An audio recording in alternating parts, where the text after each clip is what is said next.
Hello दोस्तों, आप सभी का स्वागत है। आज मैं आप लोगों को इस पोस्ट में real ghost story in Hindi प्रेत की पुकार की कहानी बताने जा रहा हूँ। दोस्तों, यह स्टोरी बहुत ही रोमांचित, खौफनाक और साथ ही मजेदार भी है। दोस्तों, गोस्ट स्टोरी पढ़ने का अलग ही मजा है क्योंकि इसमें डर के साथ साथ रोमांच भी रहता है।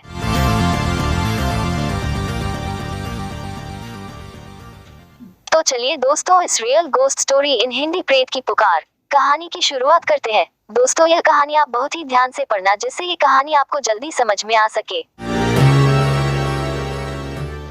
Real ghost story in Hindi प्रेत की पुकार।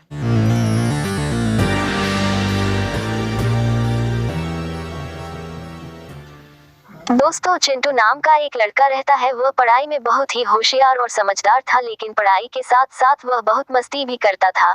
चूंकि गर्मी छुट्टी लग चुका था, वह घर में बहुत शरारत करता था। वह अपनी छोटी बहन को बहुत परेशान करता था। उसके मम्मी पापा के समझाने के बावजूद वह मस्ती करता था।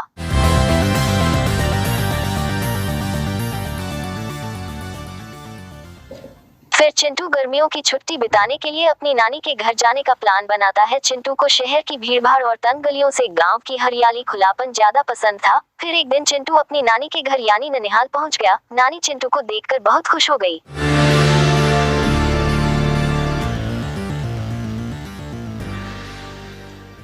जैसे ही चिंटू नानी के घर पहुंचा तो फिर क्या था, दिन भर दोस्तों के साथ मस्ती, कभी खेतों में कभी बगीचे में, और गर्मियों में सबसे पसंदीदा जगह गांव का तालाब, जहां सभी बच्चे धमाचौकड़ी मचाते थे। ऐसे ही एक दिन चिंटू और उसके दोस्त गांव के तालाब से लौट रहे होते हैं।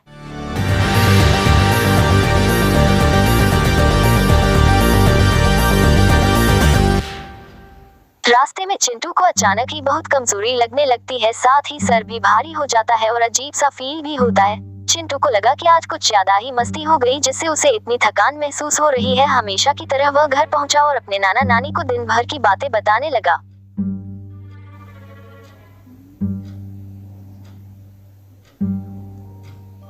अब तक शाम हो चुकी थी मगर चिंटू का सर दर्द अब बढ़ने लगा था, साथ ही उसे बुखार भी होने लगा था। उसके नाना ने उसे दवा दी और गुस्से से कहा कि कल तुम कहीं भी खेलने कूदने के लिए नहीं जाओगे। देखो क्या हालत हो गई है तुम्हारी, इतनी भी मस्ती ठीक नहीं, अब सो जाओ, सुबह तक ठीक हो जाओगे। अपनी नाना की यह सब बातें सुनकर चिंटू सो जाता है। चिंटू साथ में अपने दोस्त डॉगी को भी सुलाता था। देर रात अचानक ही डॉगी जोर जोर से भौंकने लगता है। डॉगी चिंटू के पास ही सोया था, लिहाजा उसकी आवाज सुनकर उड़ जाता है। चिंटू देखता है कि डॉगी एक आदमी पर भौंक रहा है।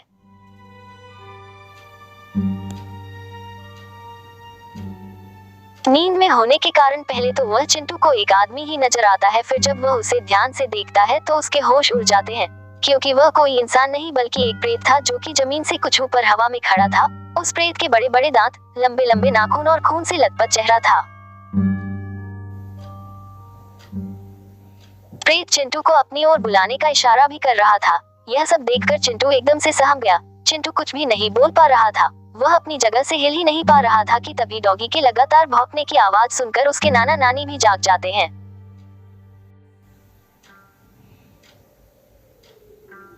जब उसके नानाजी चिंटू के पास पहुंचे तो देखा कि चिंटू बहुत ही घबराया हुआ है और डर से कांप रहा है। जब नानाजी ने उसे हाथ लगाया तो पाया कि उसका शरीर एकदम ठंडा हो गया है।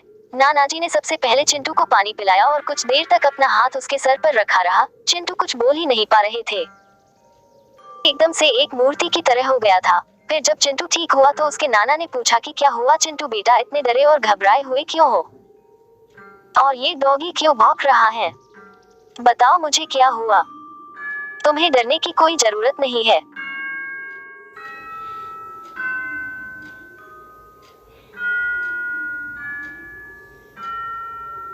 तभी चिंटू घबराते और डरे हुए सारी बात बताई। फिर अगले दिन ही चिंटू को गांव के ओझा के पास ले जाया गया, जहां ओझा ने बताया कि कल जब चिंटू तालाब से दोस्तों के साथ खेलकर लौट रहा था तब उसने वही रास्ते में एक जगह पेशाब किया जहां किसी की चिता जलाई गई थी, जिस वजह से उस व्यक्ति की आत्मा का अपमान हुआ। इसलिए वह इसके पीछे पड़ गया है। यह सुनकर सब दंग रह गए। चिंटू के नाना ने विनती करते हुए बोला, आप ही इस समस्या का निवारण करें। तभी उन्होंने एक अभिमंत्रित ताबीज देते हुए कहा, यह ताबीज धारण कर लो और फिलहाल कुछ दिनों के लिए यहाँ से चले जाओ, कुछ समय बाद सब ठीक हो जाएगा।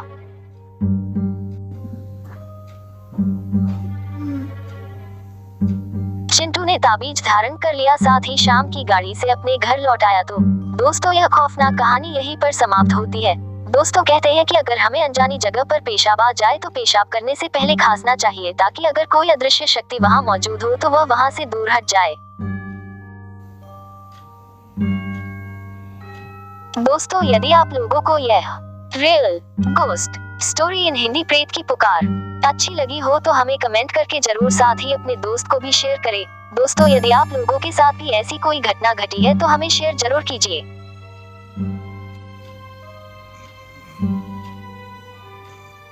यदि दोस्तों आपके पास हिंदी में कोई article, motivational short story in Hindi या अन्य मॉरल स्टोरीज इन हिंदी है जो आप हमारे साथ शेयर करना चाहते हैं तो कृपया उसे अपनी फोटो के साथ ईमेल करें। हमारा एड है sendstoryinhindi@gmail.com। हम उसे आपके नाम और फोटो के साथ यहाँ पब्लिश करेंगे। थैंक्स।